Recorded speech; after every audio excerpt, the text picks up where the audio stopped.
இந்த saree பாருங்க, paper silk, ரொம்பவே சாஃப்டாக நைஸாக இருக்குது. ஒயிட் பேஸில் பிளாக் கலர் லீஃப் டிசைன்ஸ் வந்தது. பார்டர் வந்து நல்ல பெரிய பார்டரு, ஆப்போசிட் சைடில் சின்ன பார்டராக வந்துடும். இது சின்ன பார்டரு.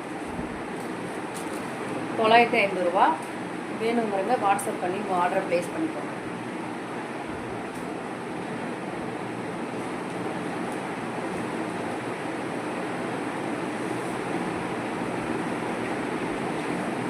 இந்த saree பாருங்கள், இதுவும் black colour, black and gold colour. Plain black plain வந்து ப்ளவுஸ் வந்துடும். பார்டர் பாருங்கள், சின்ன பார்டர். இதுவும் 950 ரூபா. வேணுங்கிறவங்க வாட்ஸ்அப் பண்ணி ஆர்டர் ப்ளேஸ் பண்ணிக்கோங்க.